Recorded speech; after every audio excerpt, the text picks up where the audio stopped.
Get to the church blind! Get to the church blind! Go! Now! I'm Pete Mitchell, and he's Peyton Jones, and you're listening to Hardcore Church Planning, the companion podcast for the Church Planner Podcast and Church Planner Magazine. Each week, we'll bring you interviews from planners who are in the trenches making it happen right now. These active church planners bear it all, share their successes, their failures, and what they'd wish they'd known when they were first starting out. Listen in to discover how God is working in their church plans.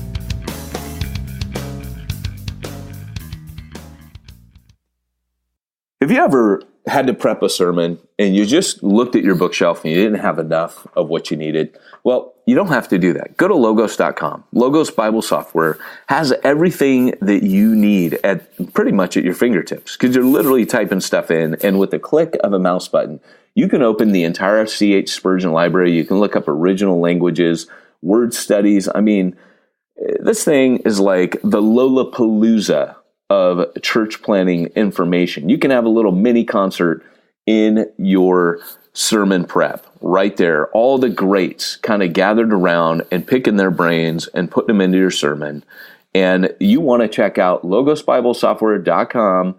They'll actually make you look smarter than you actually are.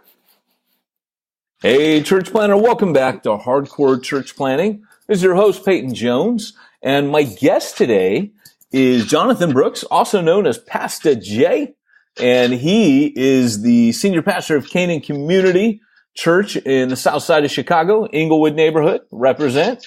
And what we're going to talk to him about today is his book, Church Forsaken, Practicing Presence in Neglected Neighborhoods. So anyways, I'm hearing strange rattling around back there. Is that you, Pastor J? Yeah, it's my rabbit drinking water. I'm sorry. Now, I got to say, I've been doing this for 6 years. That is a first for me. The rabbit drinking water in the background. And I warned you before we began that we don't take things too seriously. Any man that won't let his rabbit get water while I'm interviewing him is a guy I don't want to talk to. So I was like, really, Bailey? Right when it's time? I'm like, he either has kids and they're playing Legos. Now, a rabbit would never have been my guess, but I'm telling you, this is hardcore church planning. We keep it hardcore here. And church planners know. They're like, yeah, dude's rabbit. We get it.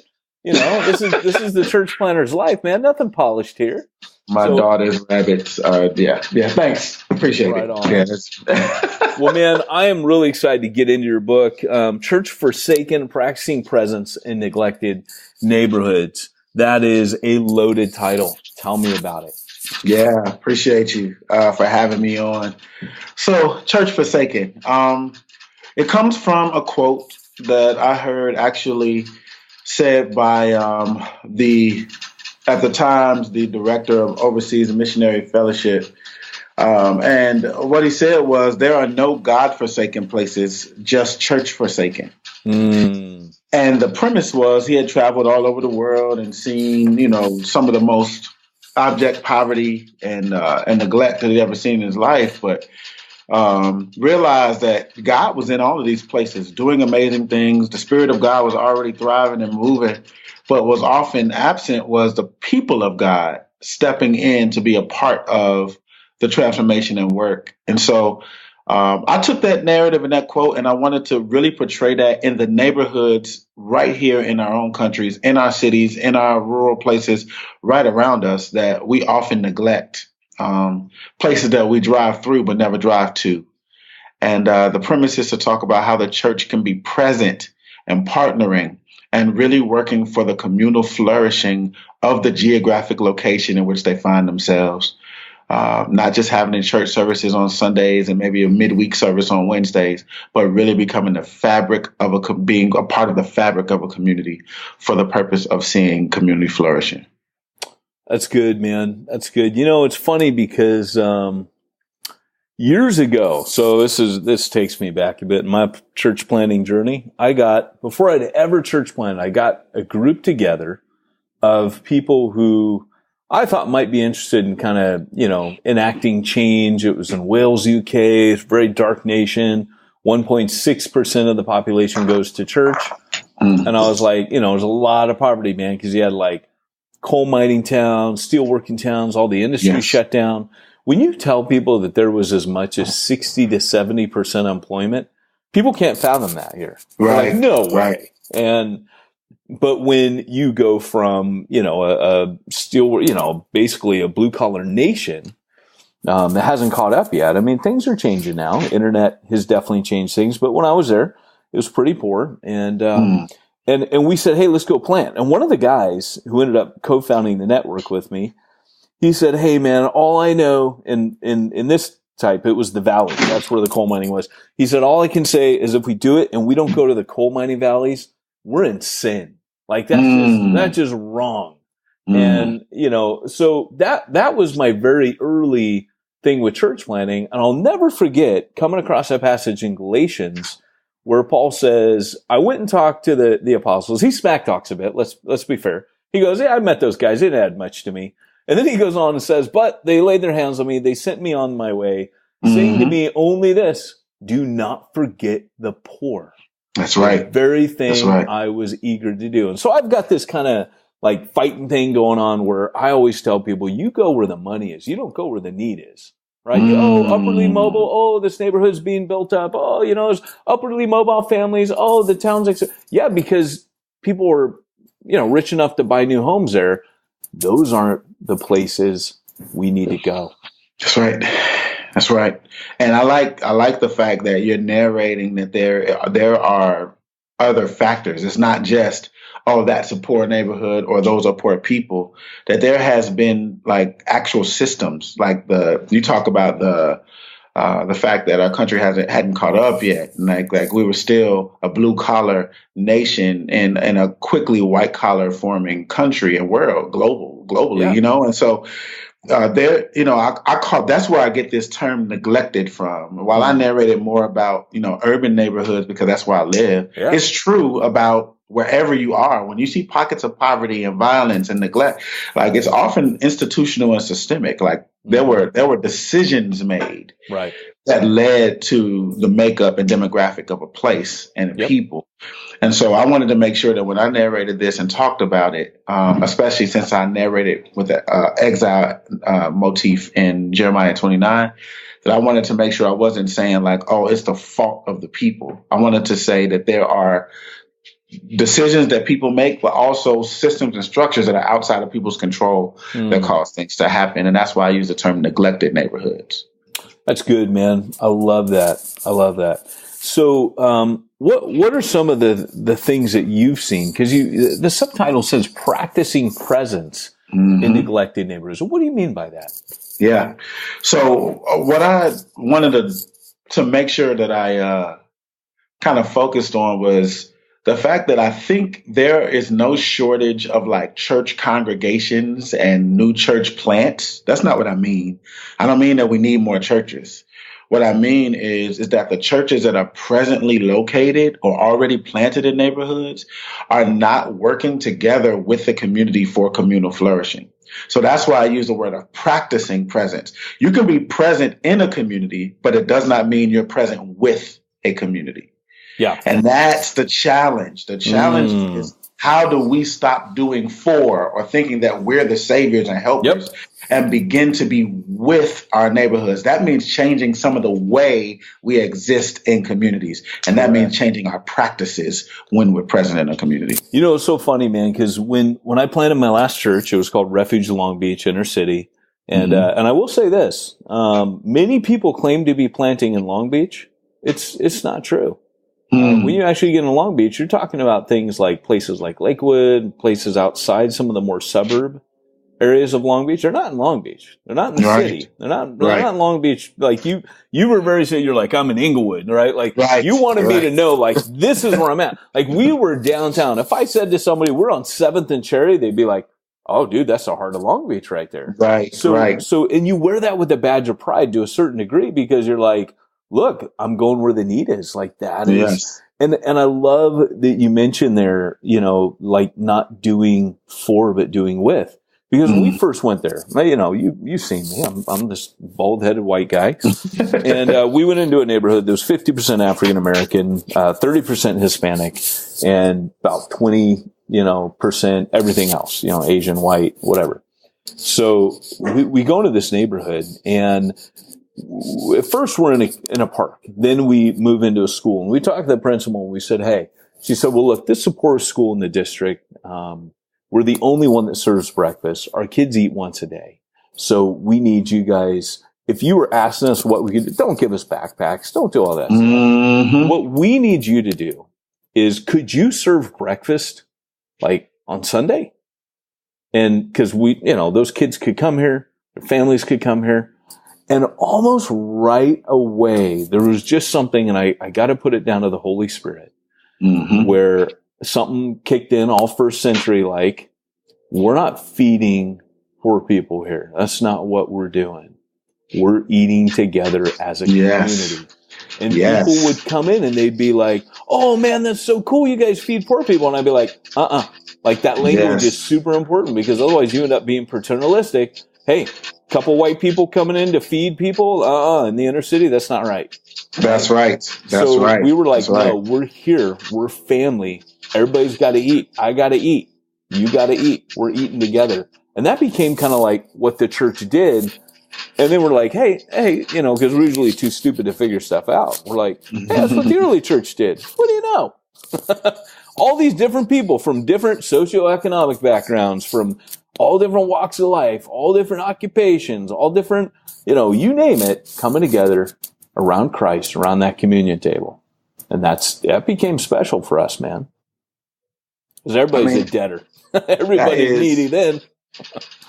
That is a main motif of the book. Is I have a chapter literally called "No More Outreach," and what I'm challenging churches to realize is the exact thing you just said. That when we go from doing for to being with, what that means is there is no more us and them. We're doing for those poor people or helping those folks out. We even have to change our evangelistic language, right? Where we start calling people who are not members of our church the unchurched or the lost, or like, no, they're our neighbors. They're our friends, right? They don't have to share our faith beliefs in order to have value. That's not what gives them value. They're valuable because they're created in the image of God and have dominion and power and authority. And so we don't do outreach, we don't do outreach events. We just live in community. So anything that happens in our community, we do with. When we eat with. When we have service, we serve with. When we are advocating for things to change on a systemic level, we're advocating with, not for. And which means that my family is just as susceptible to whatever is going on as anybody else. So at Thanksgiving, we don't give out turkeys. We sit down together and all eat together and supply one another's needs. It's a totally different way of understanding what it means to be the church. And it also gives you gives the community a new understanding of who the church is. They are just a part of the community. That's amazing. Let me ask you this. So Pastor Jay, you start off, you're pastoring, Canaan community in Chicago. Did you start out this way, or was there a journey for you? Yeah, there's always a journey, isn't there? That's why I'm asking the question. See, I cloak it cleverly because I'm like, hey, it's what I do. But I know. It's always a journey. Well, to be honest with you, and much like probably like folks in Appalachia and anywhere else, when you grow up in neighborhoods like these, and I'm from Inglewood. I was born and raised in the same neighborhood. The church I pastor is full of people I grew up with and helped raise me, right? This is not me coming to move into some place to plant something. Traditional African-American Baptist church that I took over that had been around for a while. And so I actually had the opposite mentality of what I actually did. I went away to college. I went all the way to Tuskegee, Alabama, for Tuskegee University, a historically black college in Alabama, for the purpose of getting away from Chicago. Like, I was not trying to be back in this neighborhood. Neighborhoods like these, as well as those in like rural poverty, are always marked by escapism as a mark of success. If you get out of those places and go somewhere else, then you're successful. Right. And I was no different, right? And so, I had no desire to be back in Chicago, no desire to be back in the city, in this neighborhood, and definitely no desire to pastor a church. That was not my heart. I got an architecture degree from Tuskegee. What was hilarious is my senior year of college, I ended up coming back to Chicago, not because I was like, "Ooh, Chicago, I want to come back," but actually my mom got sick, and I came back to take care of her. And when I came back here to do architecture and take care of my mom, and I had an adopted little brother at the time, and I'm like, yeah, I'm going to take care of her. And I got into the field of architecture and hated it. It was terrible. Like it wasn't at all what I dreamed. It wasn't all what I thought. And so I ended up quitting. And so now I wasn't back in Chicago taking care of my mom. I was actually living with my mom, and she was taking care of me. So that was like my worst nightmare, when all of my success goals were about me moving the economic needle for my family, having upward mobility, leaving this neighborhood, and I was back in the neighborhood living in my mama's house with no job. So that's how the church narrative comes in. I grew up in church, but I was at this point really frustrated with God and all that. And my mom was like, "You need to go to church. You need to focus yourself. You need to rethink what you're doing." And kind of pulled a church mother move on me. Come on to church with me. And the church she was going to was Canaan. When I go to, I'm pastoring now. So crazy, in a nutshell. I started working with youth when I got there because it just seemed like a good fit. And to be honest with you, nobody else wanted the job. You know what I'm saying? Yeah. And so I was working with the youth in the church, and actually took it like a duck to water. Like, I was really good at it. I loved it. I worked with kids. I fell in love with just working with young people. And my mom had taught school for almost 40 years. Told myself I'll never do that after seeing her do it for all those years. But I fell in love with it, man. I went back and got a master's degree in education and started teaching in the public schools here. So I was working with kids, teaching kids, got married, had a daughter, moved to another neighborhood, got back on my upward mobile grind. My wife was an accountant. I was teaching now, thinking of being a principal. And it's crazy. One day, the pastor of the church saw what was happening with the youth and saw how amazingly they were growing and things were popping. And he was like, "Man, you ever consider pastoring?" And I was like, "Nah, not really." And a couple months later, he called me back to his office and asked that question again, without it being a question, but more of an ultimatum. He said, "Hey, I'm leaving. I'm going back to North Carolina, where I'm from, to pastor, and I want you to take this church. And either you can say yes, and I'll announce next Sunday that you're the pastor, or you can say no, and I'm telling these folks the doors of this church are closed and they should find a new church because you didn't accept it." So I jokingly say in the book that many are called, some are chosen, and I like to add a third that some are forced. That's me. That's right. So one week I was working with youth and teaching school, and the next week I was a senior pastor at Canaan Community Church. And that was 12 years ago, and it's been a long interim stint. Oh, that's rad. That's rad. Yeah, you came in through the back door, so to speak. I came through the basement door, man. That's awesome. It's awesome. That's the best way, though, man, because it's pure. I'll go in there and feel that. Always, to me, feels like the great practical joke that God played on everyone. Same thing, man. You talk about your mom getting sick. My youth pastor's wife got sick, and I stepped in very briefly or so. I thought for a few months. Well, she didn't get well for 12 years. Oh, and, wow. Yeah, man. So it was like, okay, sucker, gotcha.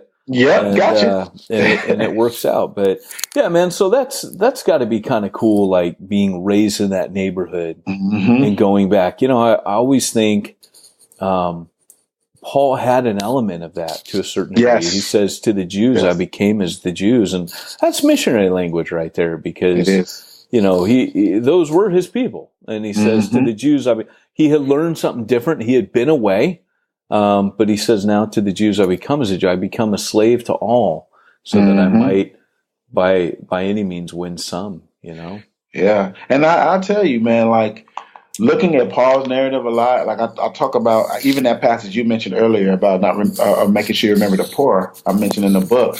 But one of the things I marked and really noticed about Paul's life that I had never really noticed until I put it through this motif of practice and presence was that Paul had an element of privilege in the sense that he had his dual citizenship, and it kind of felt like my life, right? Like, I was from this neighborhood, but I had went away, went to college, had options, didn't have to come back, didn't have to stay here, didn't have to raise my family here, but made a decision after God showed me the value of that, but I'm also still able to travel and able to get away and see other things and bring that back to my neighborhood. And so we have to be careful that we manage the privilege that we have well in those moments, the privilege to be able to have other options, but to also choose to be where God has called you to be. So I was thankful to have Paul's example in that of how he worked that, I think, really well. I mean, even part of that commission that I think Peter and Barnabas and the guys gave him was not to forget the poor.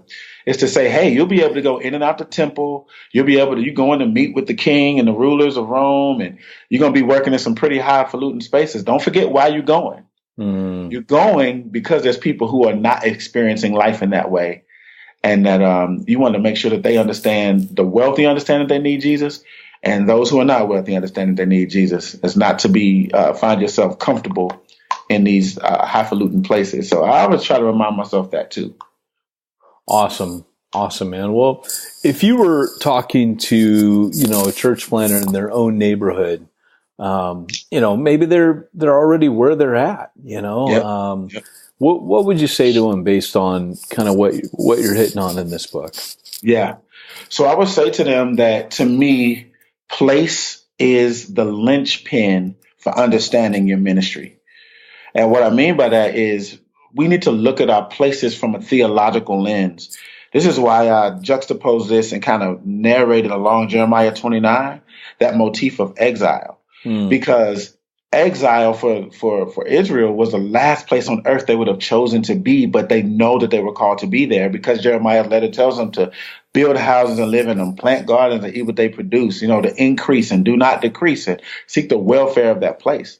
And so I'd say to a church planter in your place that place is actually the key to understanding your ministry. I think there's a part of my book where I talk about the 5 W's and living at the center of them. And when you're in elementary school, you learn about the 5 W's for writing, who, what, where, when, and why. Right.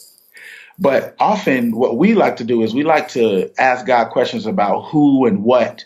God, like, what have you called me to do? And who are the people you've called me to? And then we want to know, and God, when do you want me to start this amazing ministry? And it's just so amazing. I don't know why you would choose someone as wretched as me. And then after we get all our answers, we go, and now, God, this is where I would like to go to do that.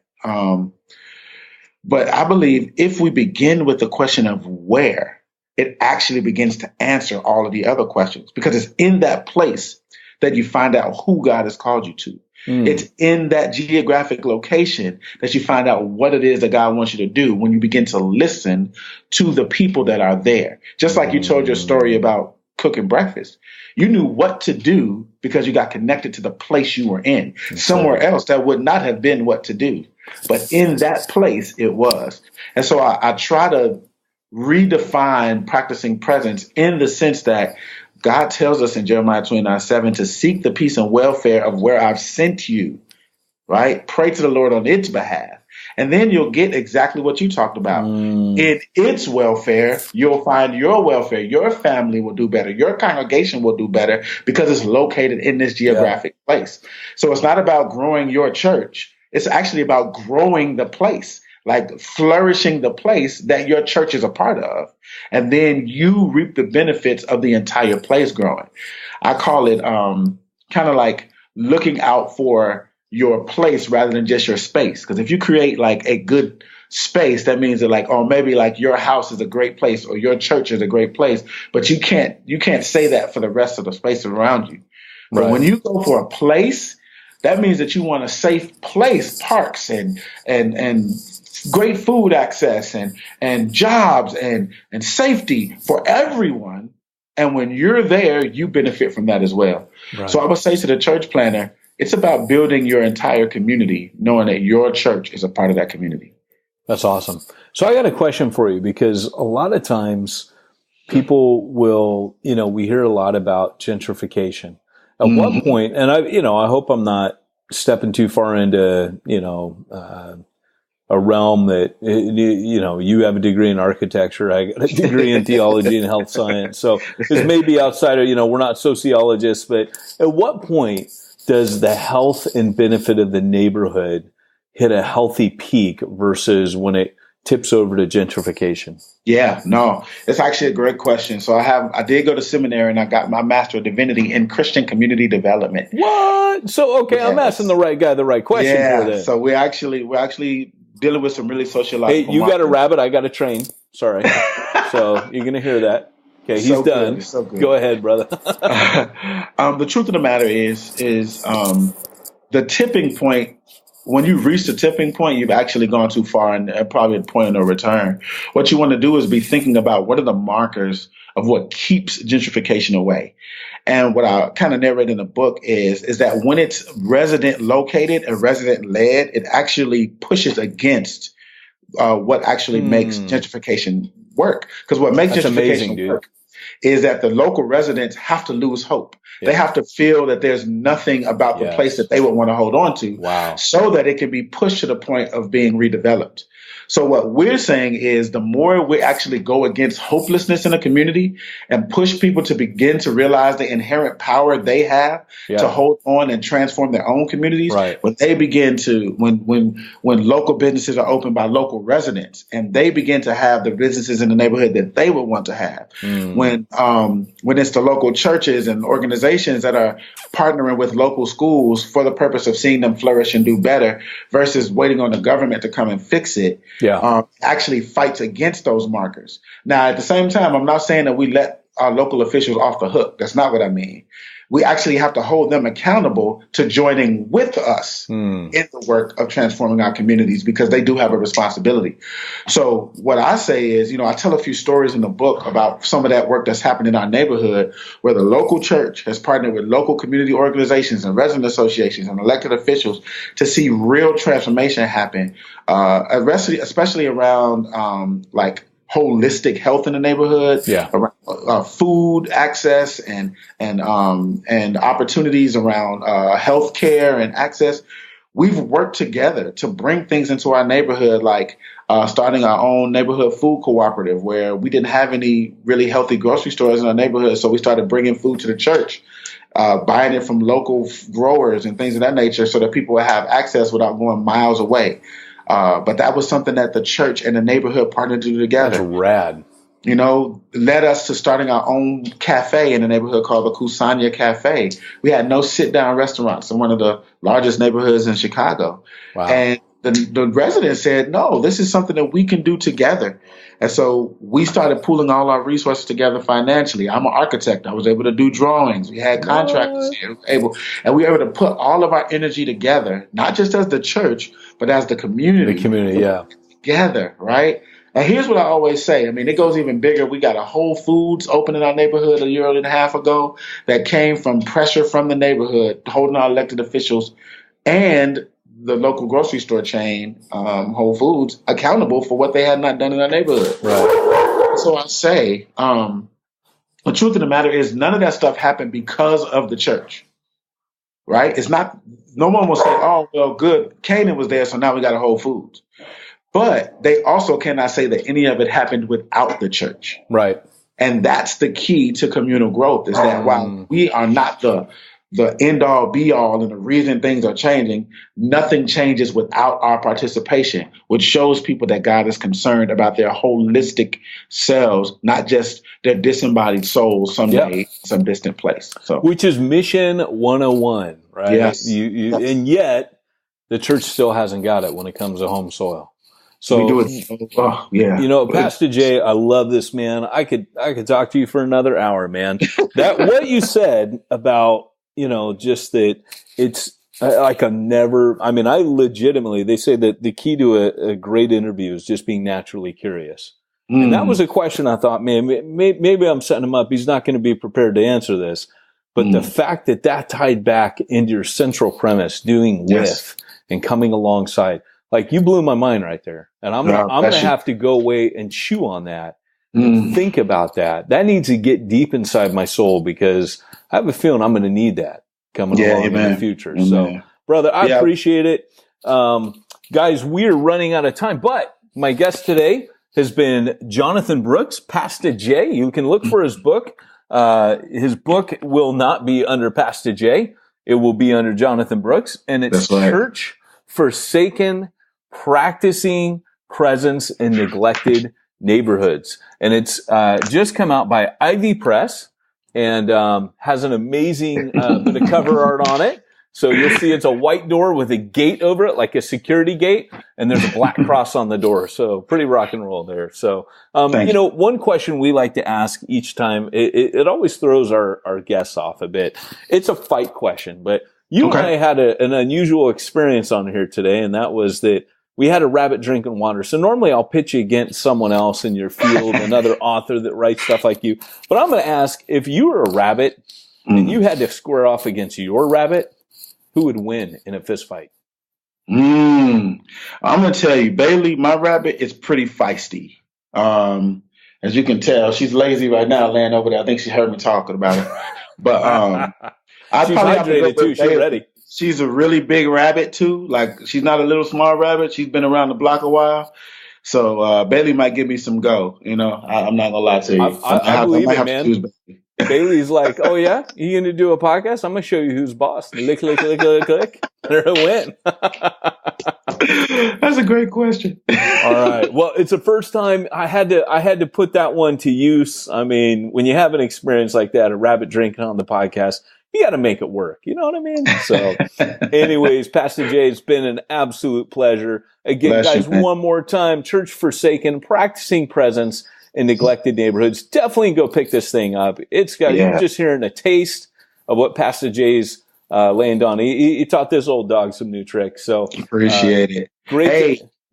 Just want to let everybody know where to find me. It's real easy. If you're on social media, it's at Pastor J, PASTAHJ.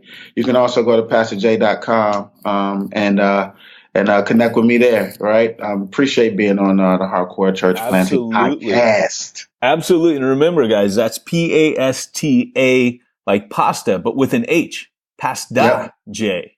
That's it. All right. Well, thanks for coming on. And guys, thanks for listening today. By all means, share this, review us, let people know that we're alive. And with that, guys, Arnold, sign us out. Remember, if you are called to church planting, go hardcore or go home. Hey, I want to give a big shout out to our number one sponsor. They've been with us for years. I know them personally. The founder is Josh Henry. He is an ex-church planner.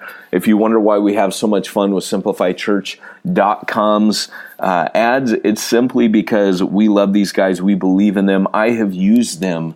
Gosh, as a church planner, I found them and have been using them for donkey's years. And if you don't know, that means a really long time. So head on over to SimplifyChurch.com. They're going to help you do all the stuff that you need to do, but nobody taught you to do in seminary. Things like bookkeeping, payroll, dealing with the IRS, making sure you're compliant, sending end-of-year donor receipts. If you haven't done that yet, 'tis the season. You have until the end of January to get those out to your people. So make sure you head on over to SimplifyChurch.com and let them simplify your church. You've been listening to Hardcore Church Planning. Hardcore Church Planning has been brought to you by the Church Planner Podcast and the Church Planner Magazine, which is available in the App Store for both Apple and Android devices. If you like this episode, leave us a positive review. If you didn't like this episode, we'll be happy to give you your money back.